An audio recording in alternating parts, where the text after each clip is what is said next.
प्रणाम। आपके और आपके सभी अपनों के लिए ढेर सारी प्रार्थनाएं। आज हम बात करने जा रहे हैं भ्रामरी प्राणायाम के बारे में। भ्रामरी, जैसा कि नाम से ही स्पष्ट है, इस प्राणायाम में भ्रमर की तरह गुंजन किया जाता है। भ्रामरी प्राणायाम जो है थोड़ा सा अलग है, क्योंकि इसमें श्वासों के साथ साथ अंगुलियों के पोरों का, यानी कि आपकी ये फिंगर टिप्स का बहुत महत्वपूर्ण रोल है। तो आइए जानते हैं कि इससे क्या क्या लाभ है। लेकिन उससे पहले अगर आपने हमारे चैनल को अभी तक सब्सक्राइब नहीं किया है तो इसे एक बार सब्सक्राइब ज़रूर कर लीजिए और साथ ही साथ पास में बने बेल के बटन को भी प्रेस कर दीजिए, क्योंकि यौगिक जीवन से संबंधित ऐसे ही वीडियो हम लगातार बनाते रहते हैं और उसके नोटिफिकेशंस आप तक पहुंच पाए, इसलिए आप बेल का बटन ज़रूर प्रेस कीजिएगा। तो भ्रामरी प्राणायाम से लाभ क्या है? देखिए, भ्रामरी प्राणायाम को मुझे ऐसा लगता है कि इसे प्रचलित काफ़ी कम किया गया। मुख्यतः जो प्राणायाम है उसमें कपालभाति, अनुलोम विलोम, वो तो लोग जो है बहुत करते हैं, उसका अभ्यास तो काफ़ी किया जाता है। लेकिन भ्रामरी प्राणायाम कहीं ना कहीं थोड़ा सा गौण कर दिया है, लेकिन इसके जो प्रभाव है वो बहुत है। शारीरिक प्रभाव तो हर प्राणायाम का पड़ता ही है, लेकिन भ्रामरी प्राणायाम का एक बहुत अद्भुत लाभ है। उसमें से दो मुख्य लाभ मैं आपको बता रहा हूँ। पहला तो ये कि आपको शांत करता है, आपको एकदम शांत करता है। कभी आपको ऐसा लगा हो कि जीवन में सब कुछ बहुत उथल पुथल सा हो रहा है, उधम मची हुई है, आप कोई डिसीजन नहीं ले पा रहे हैं, कहीं पर अटक गए हैं, जीवन रुका हुआ सा है, तो आपके मन को एकदम शांत करेगा ताकि आप आगे का सोच पाएं। तो उसमें ये भ्रामरी प्राणायाम बहुत महत्वपूर्ण रोल अदा करता है। साथ ही साथ भ्रामरी प्राणायाम शांत तो करता ही है, आगे बढ़ने के लिए भी बेहद प्रेरित करता है। कभी ऐसा लगे कि जीवन में निराशा छाई है, आगे का रास्ता सूझ नहीं रहा है, बहुत किंग कर्तव्य विमूढ़ की स्थिति है, क्या करें क्या ना करें ऐसी स्थिति बन पड़ी है, डिसीजन नहीं ले पा रहे हैं आप, या कोई लॉस हो गया है, कोई फाइनेंशियल लॉस हो गया है, या कोई जीवन में कोई मोटिवेशन नहीं मिल रहा है, ऐसी परिस्थितियों में ये आपके अंदर एक अलग ही तरह की ऊर्जा पैदा करता है और आपको आगे बढ़ने के लिए प्रेरित करता है। क्योंकि भ्रामरी प्राणायाम जो है वो ईड़ा और पिंगला, यानी कि सूर्य और चंद्र दोनों ही नाड़ियों पर बेहद प्रभावशाली तरीके से कार्य करता है। तो ये तो एक इसका बहुत ही उत्तम प्रभाव है, मानसिक प्रभाव जो है। इसके अलावा अगर दूसरे लाभ की हम बात करें तो वे लोग जिनको नींद की समस्या है, या तो वे सो नहीं पाते हैं, या तो वे बहुत ज़्यादा ही सो रहे हैं, या तो उनकी नींद बीच बीच में टूट जाती है, या वे खड़े खड़े कहीं पर भी सो जाते हैं, तो नींद को संतुलित अवस्था में लेकर आता है। उसके समय को निश्चित करता है कि जितना आपकी बॉडी को सोना चाहिए उतना ही ये आपको सोने देगा और उतनी देर सुलाएगा भी। तो ये इसका एक बहुत ही महत्वपूर्ण रोल है। तो भ्रामरी प्राणायाम जो निरंतर अभ्यास करते हैं वो नींद की दवाओं से छुटकारा पाए हैं। ऐसे कितने ही केस स्टडीज़ जो हैं अब तो अवेलेबल हैं। तो ये दो मुख्य प्रभाव है, ये आपको शांत करता है और आगे बढ़ने के लिए प्रेरित करता है, और दूसरा ये आपकी नींद को संतुलित करता है। तो ये भ्रामरी प्राणायाम के दो मुख्य प्राणायाम लाभ है। अब आइए जान लेते हैं कि इसको करने का तरीका क्या है। दरअसल भ्रामरी प्राणायाम जो है अधिकतर लोग गलत तरीके से कर रहे हैं, या सही या पूरी तरह से उसका लाभ नहीं उठा पा रहे हैं। भ्रामरी प्राणायाम में अंगुलियों का प्लेसमेंट, यानी कि फिंगर्स कहाँ रखनी है, इसका बहुत ही महत्वपूर्ण रोल है। तो ये 5 अंगुलियां हैं, इन पांचों का ही जो है बहुत महत्वपूर्ण रोल है। अगर आप इस छोटी वाली अंगुली को मैं कहूँ, जो कनिष्क का सबसे छोटी उंगली है, उस उंगली को ईड़ा या पिंगला नाड़ी के प्रेशर के लिए उपयोग में लाया जाता है। उसके बाद जो रिंग फिंगर है और जो मिडल फिंगर है, इन दोनों को आँखों के पास के गड्ढों में प्लेस किया जाता है, वहाँ पर दबाव बनाया जाता है।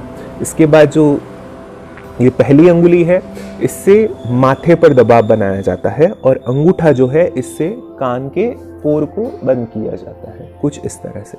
तो आइए मैं आपको एक बार इसका प्रैक्टिकल करके बताता हूँ।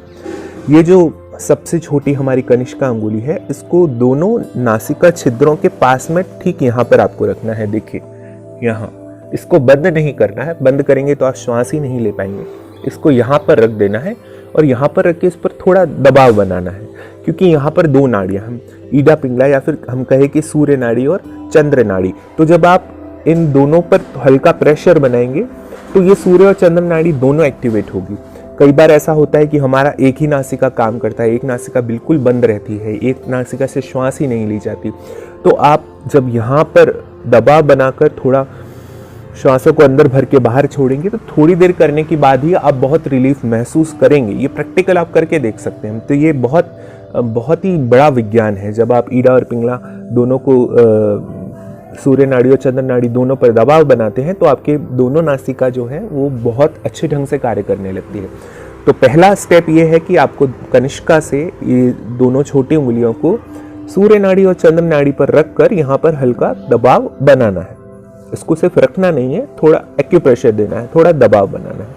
इसके बाद आपकी ये जो दो अंगुलियां हैं, जो रिंग फिंगर है और जो मिडल फिंगर है, इसको आंख के यहाँ साइड में जो गड्ढे हैं यहाँ पर रखना है और यहाँ पर दबाव बनाना है। कुछ लोग जो है ये आंख के ऊपर ही रख के दबाव बनाते हैं, इस तरह से ये बेहद गलत है। आंख के ऊपर कभी भी दबाव नहीं बनाया जाता है। ये बहुत, आंखें जो हमारी है बहुत संवेदनशील है। थोड़ा सा भी दबाव जो इस पर बनाया जाए तो ये दृष्टि में परिवर्तन ले आ सकता है। या तो आपको दूर का दिखना बंद होगा या पास का दिखना बंद हो जाएगा। तो इन दोनों उंगलियों से आंख के पास में जो छोटा सा गड्ढा है वहां पर रखकर आपको हल्का प्रेशर लगाना है। इसके बाद ये जो दोनों फर्स्ट फिंगर्स हैं, इसको माथे पर, दोनों आईब्रोज जहां पर आपकी शुरू हो रही हैं वहां पर रखकर थोड़ा दबाव बनाना है। ये जो सूर्य नाड़ी और चंद्र नाड़ी है ये ट्रैवल करती हुई यहाँ से यहाँ पर पहुँचती है और यहाँ पर भी इस पर हल्का दबाव बनाया जाता है। और इसके बाद जो चौथा स्टेप है उसमें ये अंगूठे से ये जो कान का बाहरी एक छोटा सा हिस्सा है इसको दबाना है, इससे बंद करना है। इस अंगूठे को कान के अंदर नहीं डालना, ये गलत प्रक्रिया है। इस अंगूठे को इस्तेमाल करके आपको इस कान के पर्दे को बंद कर देना है, कुछ इस तरह से। तो आइए मैं एक बार आपको इसका पूरा चारों का प्रैक्टिकल करके दिखाता हूँ। सबसे पहले छोटी उंगली से मैं सूर्य नाड़ी और चंद्र नाड़ी पर दबाव बनाते हुए दोनों अंगुलियों को आंखों के पास के गड्ढे में रखता हूँ। इसके बाद माथे पर अंगुली रख के और अपने कानों को बंद कर लेना है। इतना करने के बाद आपको श्वास को अंदर भरना है। श्वास को एक बार आपने अंदर भर लिया, उसके बाद जो है गुंजन करते हुए, भंवरे की तरह गुंजन करते हुए श्वास को बाहर निकालना है। देखिए कुछ इस तरह से।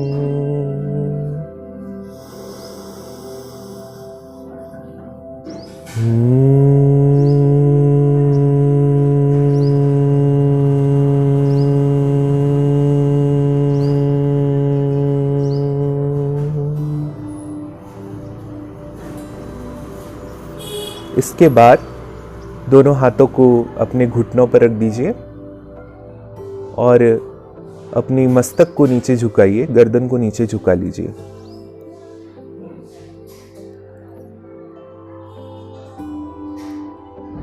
इस अवस्था में भ्रामरी प्राणायाम द्वारा अपने शरीर में हुए परिवर्तन को महसूस कीजिए।